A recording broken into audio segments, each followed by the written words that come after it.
History teaches us peace and stability are our most valuable assets. Peace and stability are the ultimate prerequisites for growth and prosperity. There will be no prosperity without peace.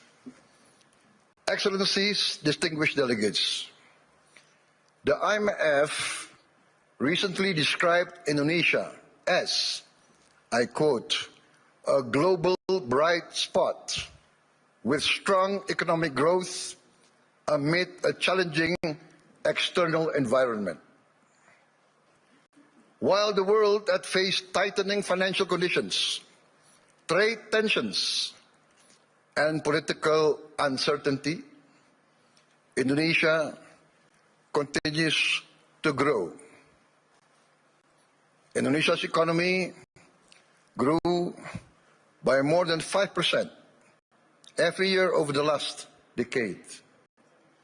And I'm confident that this year our growth will be higher. Our inflation remains at around 2%. Our government deficit is now kept below 3% of our GDP.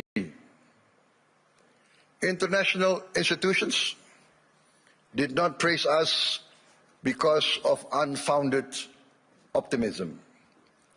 They did so because of evidence.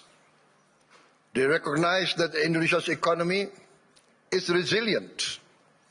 Our policies have been and will always be well calibrated. Peace and stability in Indonesia over the years did not happen by chance. Peace and stability in my country did not happen by luck. It happened because we, Indonesia, have and will always continue to choose unity over fragmentation, friendship and collaboration over confrontation, and always friendship over enmity. Our credibility, hard-earned over many years, has been protected. Credibility once lost is very expensive to regain. Indonesia, in our history, has never once defaulted on our payments of our debt. Not once. Succeeding regimes always pay the debts of the preceding regime. Successive presidents will always honor the debts of the previous administration. Excellencies, distinguished friends, in addition to requiring peace and stability, growth requires statecraft and capital, in particular the efficient allocation and reallocation of capital. That is why last February we established our sovereign wealth fund, Danantara Indonesia. Danantara means the energy to power the future of Indonesia. Danantara is a sovereign wealth fund with $1 trillion in assets under management. With Danantara, I can stand here in front of you as an equal partner. Indonesia is now not only a land of peace and stability. Indonesia now is more and more the land of opportunity. Once again, I mentioned that I am convinced that our growth, the growth of our economy will be significantly surprising to many in the world. With the Nantara, Indonesia is now able to be your partners. We will co-invest and grow with you. The Nantara is established to finance and co-finance the industries of the future. We are determined to industrialize our country in a significant way. The industries of the future must be executed well and wisely.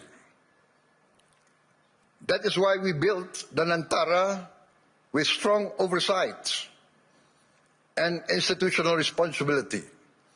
And we try to find the best executives to direct the leadership of the Nantara. The Nantara now manages 1,044 state-owned enterprises. We are going to bring this down to around at most 300. We will rationalize, we will get rid of inefficiency. We want the best governance and the best management under international standards. I have allowed the Nantara to recruit expatriates, foreign citizens, to be able to lead these companies. We want the best brains and the best minds in the world. This is, in fact, how we run Indonesia now. From our social programs to our efforts to downstream our natural resources, to our efforts to reach self-sufficiency in food and energy. All are now accompanied by strong oversight and capable leaders. In the first 2 months of my administration, we carried out a vigorous efficiency program. We saved $18 billion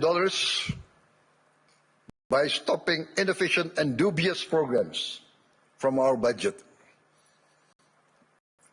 and redirected these funds to projects that directly improve livelihoods and impact all of society.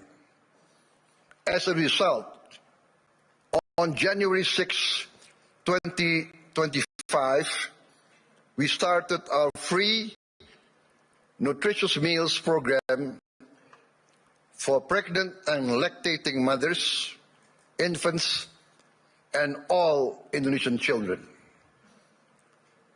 On our first day, we started with 190 kitchens, serving 570,000 people per day. 570,000 meals per day. Today, in 1 year, we have achieved 21,102 kitchens serving nationwide. As of last night, we are producing 59.8 million meals for 59.8 million children, mothers, and elderly living alone. They receive these meals every day. To put this into context, in about a month's time, we will surpass McDonald's, 68 million meals a day.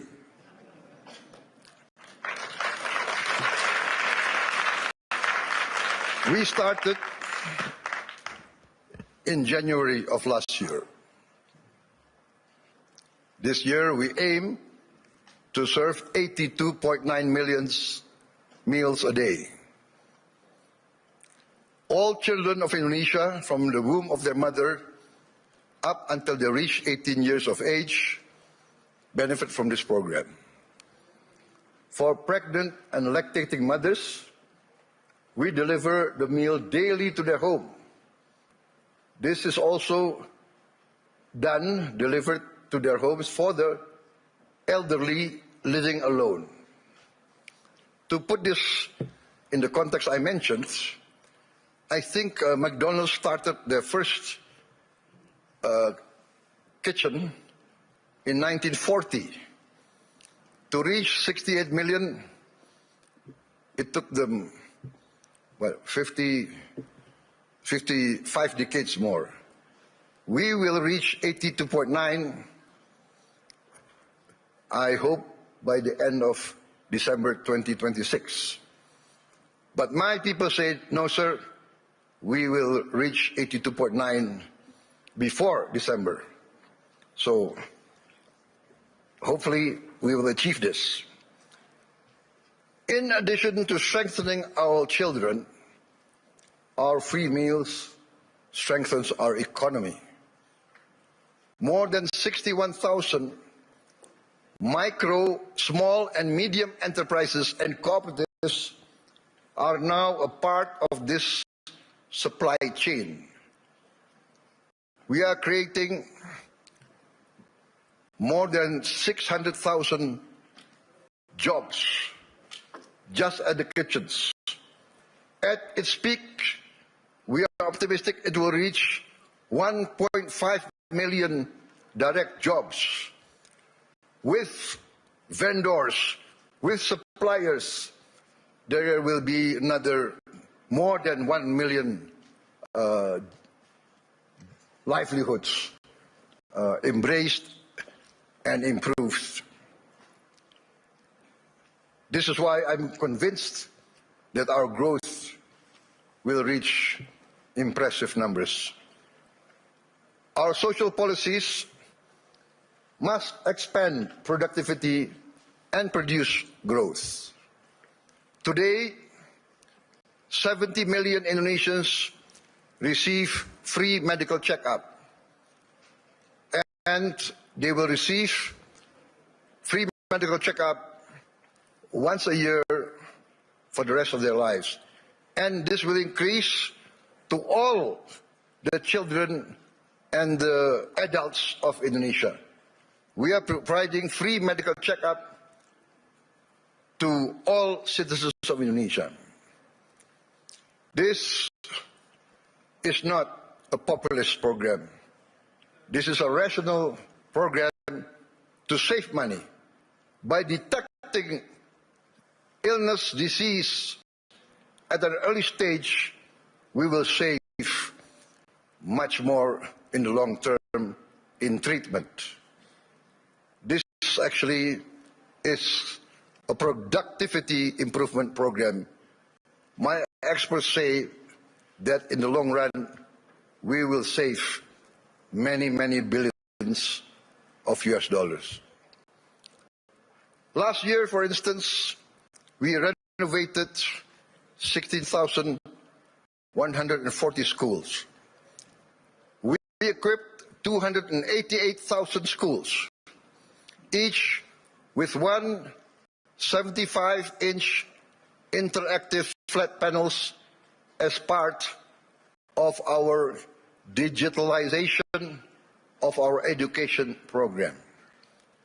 Next year, in this coming year, 2026, we will add another 1 million of these interactive smart panels so that every school will have at least 3 to 4 classrooms with these panels.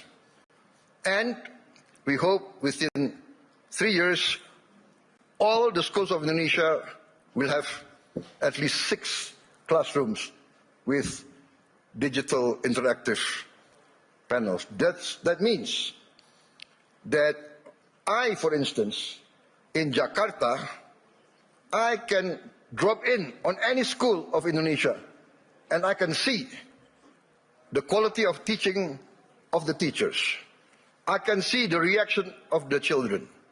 And in the first weeks, we see the enthusiasm of the children, the enthusiasm of the teachers, of the villagers. Many of them cry when they see the panels coming in. We get messages, Mr. President, In the entire history of this village, we have never felt that the central government knows about us.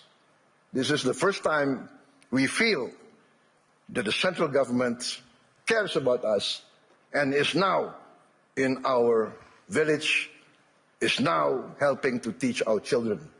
This is, for me, heartwarming, because what we are doing is we are empowering the future generation of Indonesians.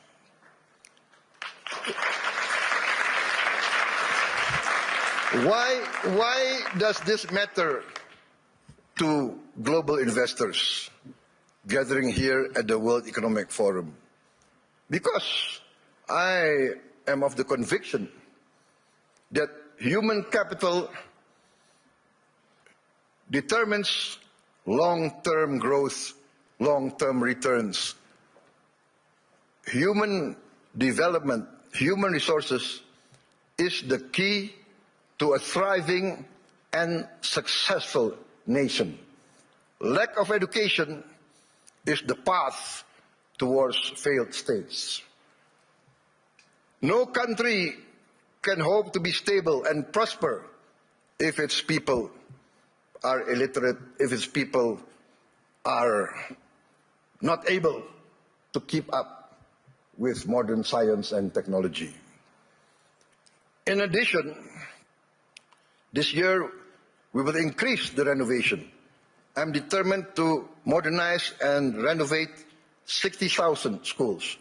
I'm also building 1,000 schools, what I call integrated, comprehensive schools with modern facilities, with modern laboratories, 1,000. I have already, 500, but I've already built 160 schools, boarding schools for the very poor. So this is maybe unique, because usually the children of the upper class, the children of the wealthy, go to boarding school. But I now make boarding schools for the very poor. Their only condition for entering the school is they must come from the bottom deciles of our society. Those who are very poor, I'm taking their children. I want to cut the chain of poverty. Usually in countries like my countries of the global south, countries of the third world, countries coming out of hundreds of years of colonialism, usually the son of a poor peasant will be a poor peasant. The son of a garbage collector will be a garbage collector. The son of a street hawker will be a street hawker.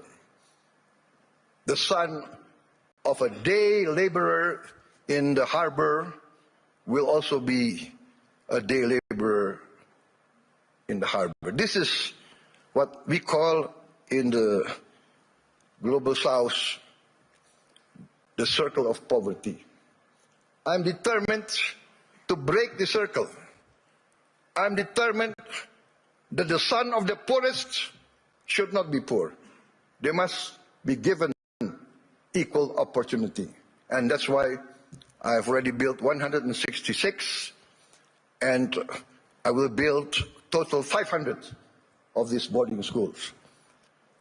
And another 500 not boarding schools, but centers of excellence to boost the other children who are brighter.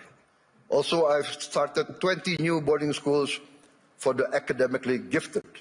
I'm also building 10 new universities, and I'm discussing and negotiating with the best universities of Europe, United Kingdom, and North America to twin them and to produce universities and campus of international standard. In addition, we are now in the process of building 83,000 cooperatives with 83,000 warehouses, 83,000 cold storage, 83,000 mini markets, 83,000 village drugstores selling generic medicine, and all subsidized goods direct to the villagers without intervention from too many middlemen.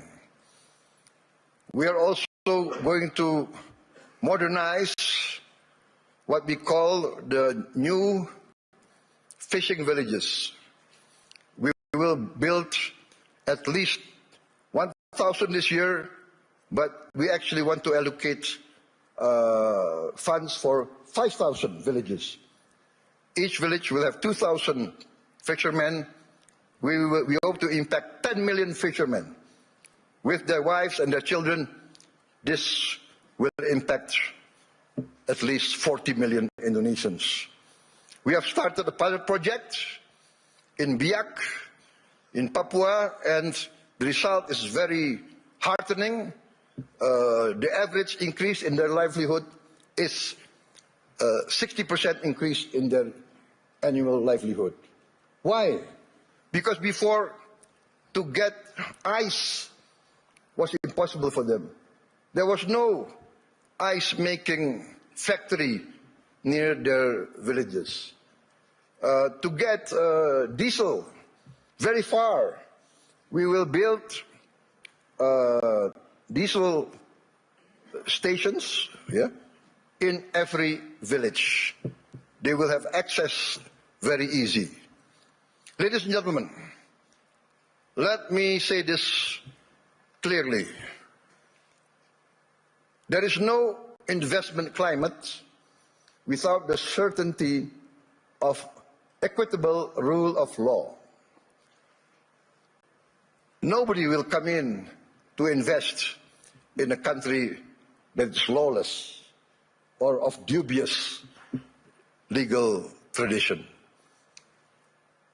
I am determined, under my administration, to ensure the rule of law. The rule of law must prevail over any vested interests.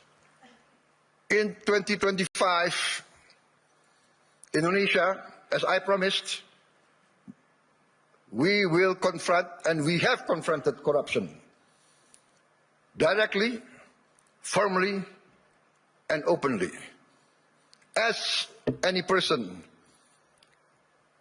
dealing with an illness, with a disease, we must have the courage to acknowledge the illness and disease that we suffer. We are determined directly to fight against this corruption. It's challenging. Not many people believe we can do it, but we have no choice. I have no choice. I have been inaugurated, I've been sworn in to uphold the Constitution and the rule of law.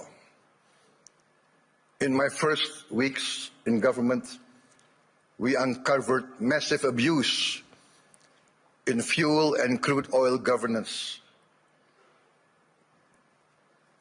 In all sectors of the economy, we found illegality, illegal practices. In my first year of administration, we have already confiscated 4 million hectares of illegal plantations and illegal mines. It is amazing. I call this not free enterprise. I call this not the free market. I called it openly greedonomics, the economics of greed, the economics of rapacious practices. Maybe in many of your countries there was a period like this, a period of the robber barons. I have confiscated 4 million hectares, but 2 days ago, I led a cabinet meeting by Zoom from London, and we decided to confiscate or to revoke the licenses of 28 corporations which had licenses over 1.01 million hectares. I revoked because we found them violating laws. They were building plantations on protected forests. This is a flagrant undermining of the rule of law. Perhaps these rapacious so-called entrepreneurs feel that they need not recognize the sovereignty of the Indonesian government.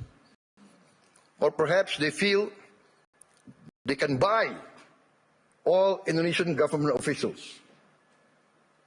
I have reports that some of these people in their meetings say, oh, it's okay, there is no government official that cannot be bought. Well, I challenge them to try to buy officials from my administration. They will come to find themselves a big surprise. Combined with the 4 million hectares of illegal plantations already confiscated, we have, in fact, enacted the boldest, the most daring forest law enforcement effort in the history of Indonesia. We have closed, up to now, 1,000 illegal mines. But my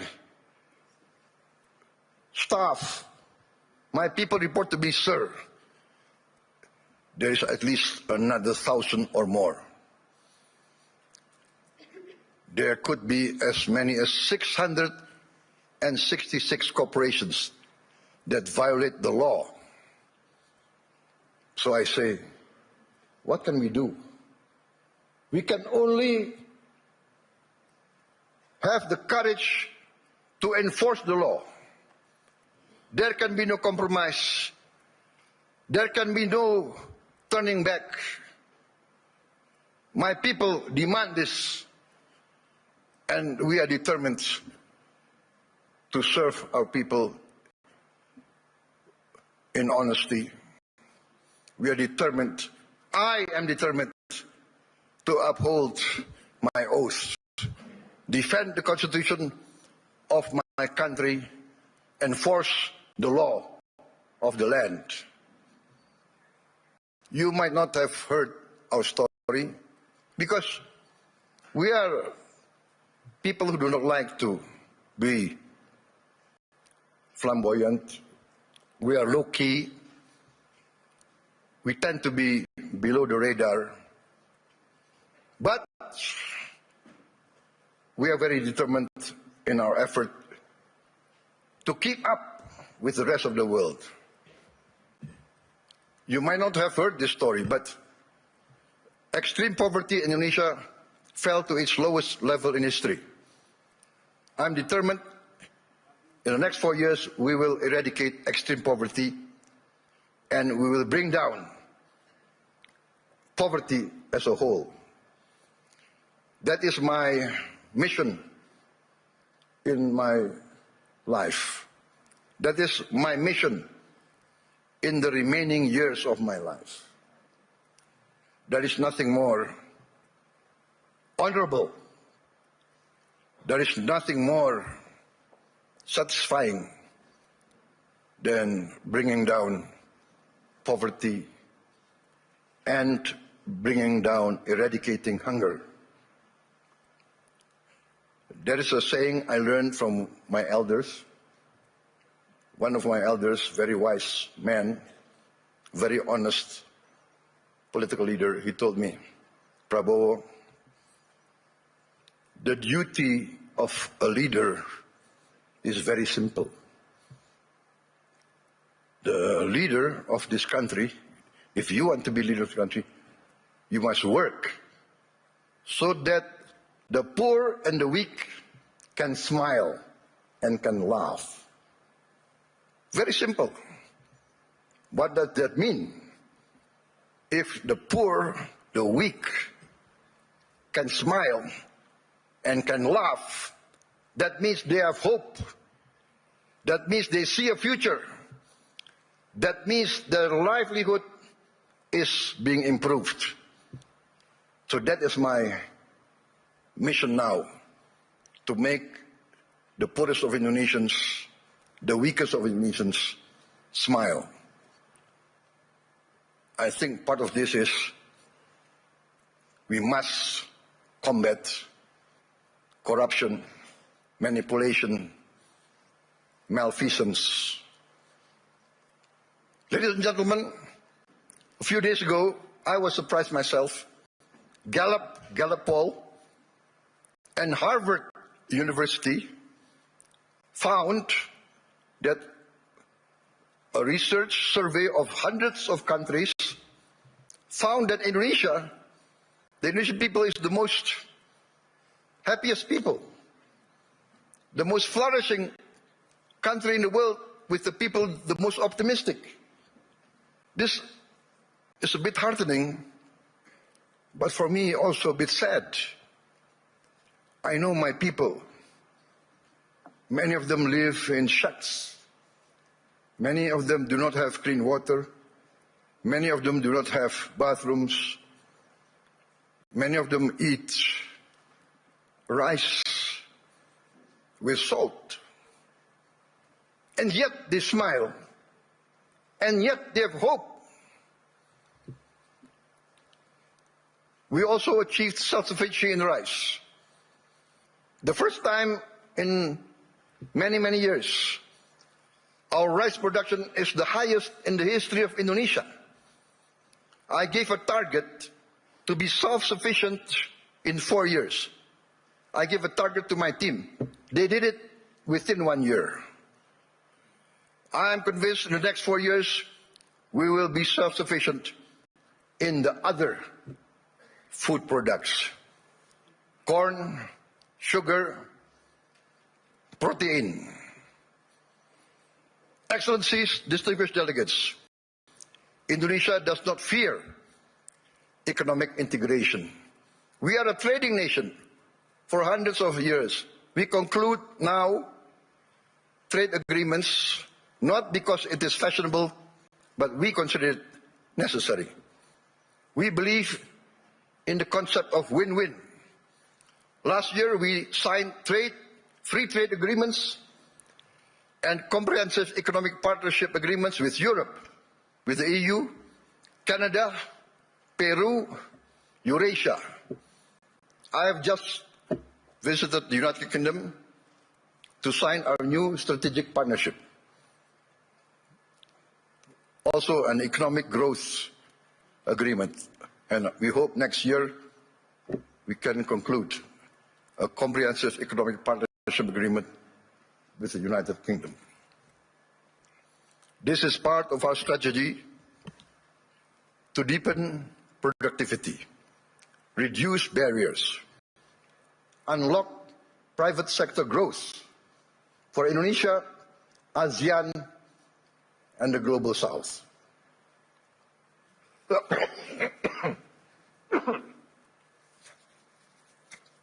Excuse me.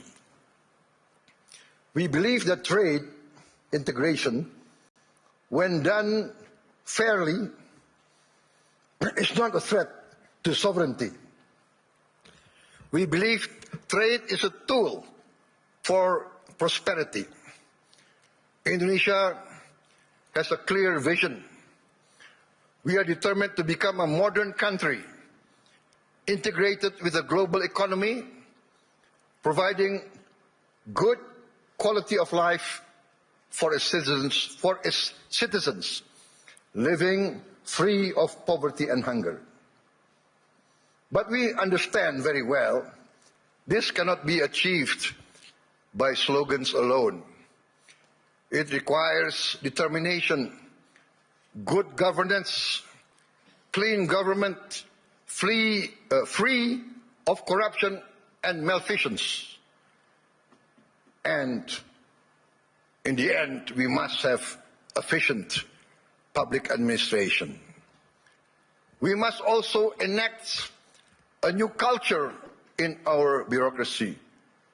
Our government must serve the general good and must not entrench itself in collusion with greedy and rapacious economic players. Achieving our mission also requires smart investment in infrastructure, simplifying rules and regulations, getting rid of too much red tape, and, of course, significant investment in health and education. Distinguished delegates, friends, economic growth requires a dynamic private sector. Indonesia is and will always be open for foreign and domestic investment. And we realize the prerequisite for investment is political and economic stability. Also, the certainty of equitable rule of law, guaranteed by a strong, clean and democratic government. Indonesia today offers sustainable growth with stability. We may be very low-key, we may be below the radar, we don't like to be flamboyant, to be bragging. We believe in evidence, evidence-based action. In fact, I was invited to speak last year here, and I declined. Why? Because had I come last year, I would have only been leading my administration only for 2 months. So what will I be able to say? I will only be able to talk, to give platitudes. Today, I stand before you with confidence, with pride in our achievement. We have in 1 year achieved tremendous gains, tremendous reforms. We have wiped away hundreds and hundreds of regulations that do not make sense, regulations that hinder fairness, that create the culture of corruption. Hundreds of regulations we have wiped out in 1 year. Ladies and gentlemen, peace and stability is a long and arduous program. But if you want to take something from my talk today, maybe it should be this. Indonesia chooses peace over chaos. We want to be a friend to all, an enemy to none. 1,000 friends too few for us, one enemy too many. We want to be a good neighbor, a good, responsible citizen of the world, protecting the environment, protecting nature. We must not destroy nature. We must live with nature. We must maintain and be a part of a future full of hope. Hope grounded in credibility, execution of sound public policy, and continuous record of growth with equity. Let us build the world we want to live in together. Let us continue the journey to improve the quality of life for all, to live in peace, freedom, friendship, tolerance, coexistence, and cooperation for all races, all ethnicity, all religions.